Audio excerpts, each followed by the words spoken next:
So if you spend a lot of time around horses, at some point or another, you're going to be around a drugged horse.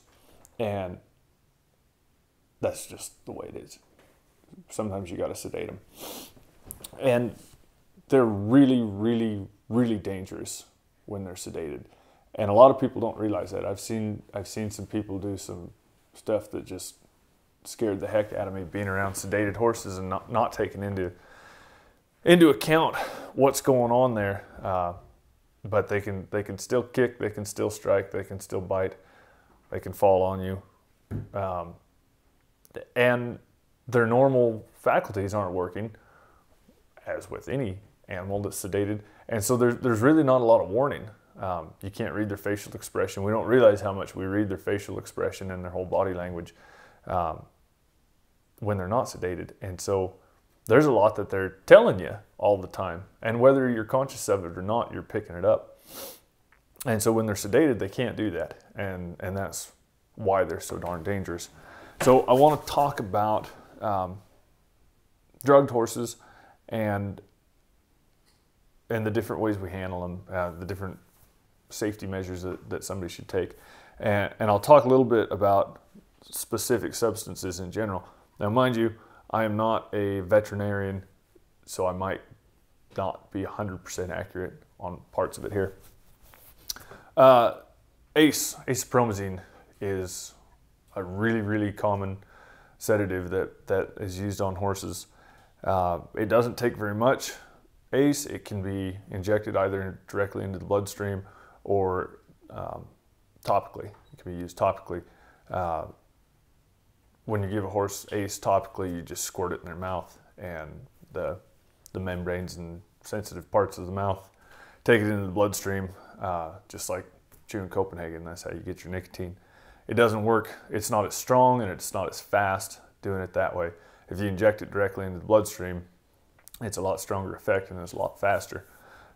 Normally people will use ACE on a horse just to kind of take the edge off in a stressful situation. It's pretty common for horses that are in parades, or you're fixing to do something really stressful with them, whether that's preg checking them or a variety of things like that, to use a little ACE.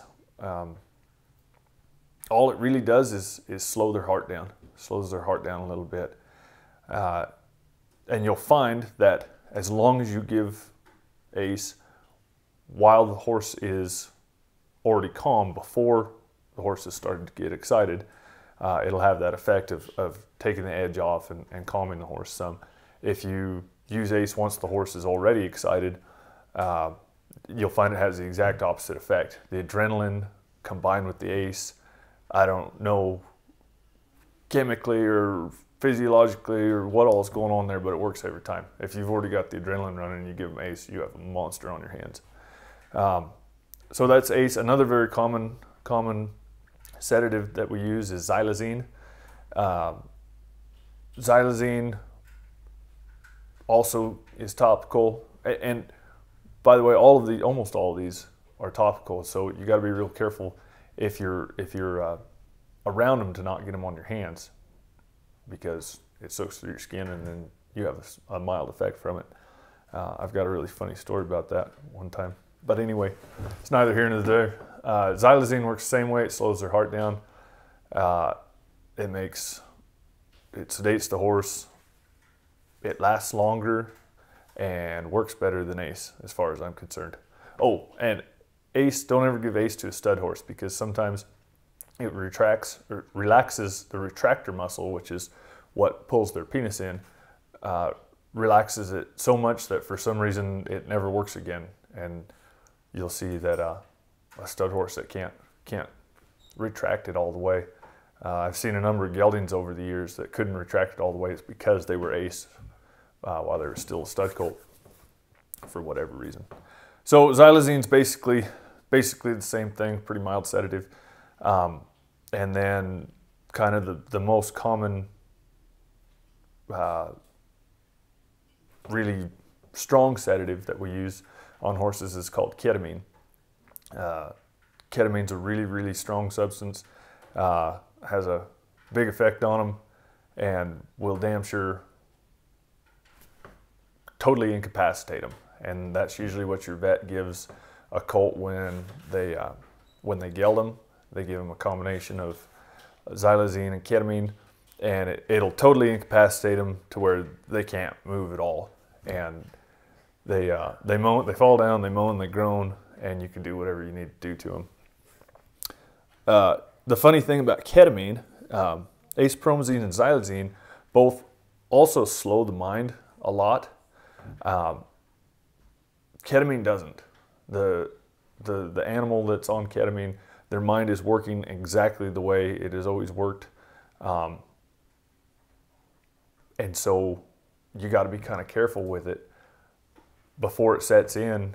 Like I said, their mind's still going, and so you can really cause some trauma if you just use straight ketamine on a horse, because they're incapacitated physically, but mentally they're still all there.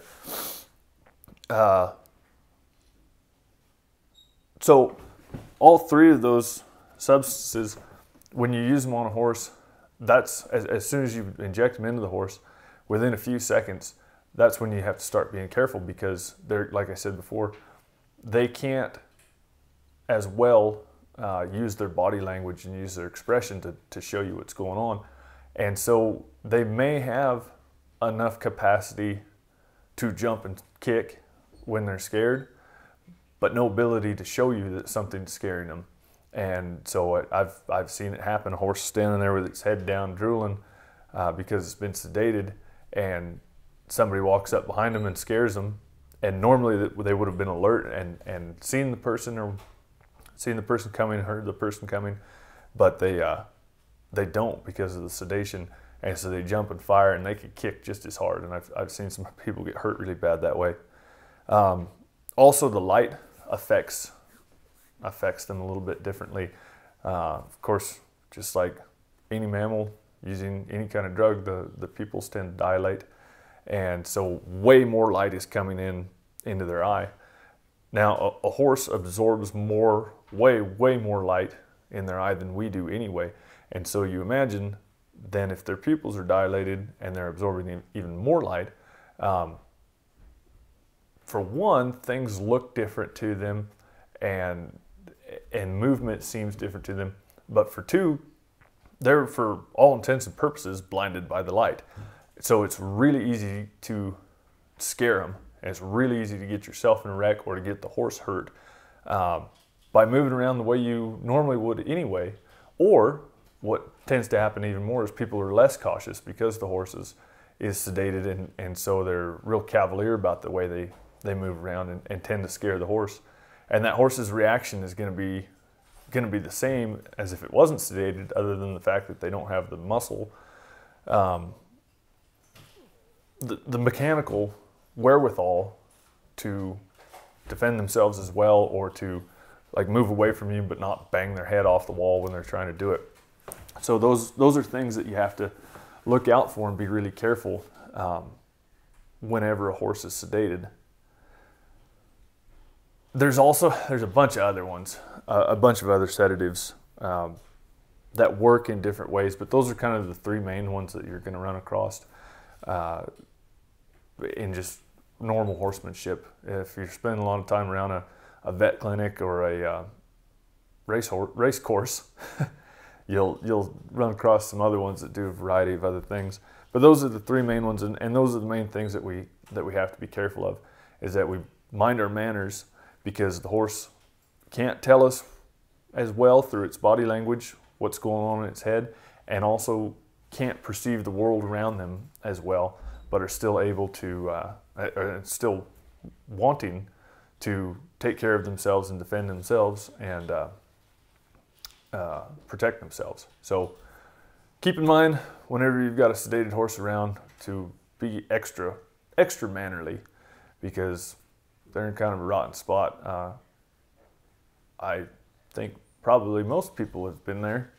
I darn sure have, where I'd had one too many adult beverages and had somebody taking care of me, and it's sure nice when they're extra nice to you. So I'm going to end that all with, we're not going to do any poetry or any safety tips. It's just going to be a name that author. And since we were talking about sedatives, this is a quote from his book. "We were somewhere around Barstow, on the edge of the desert, when the drugs began to take hold." I know some of you will know that one right off the bat, but some of you might have to look it up. But it's a good book. Anyway, that's it. Chingale.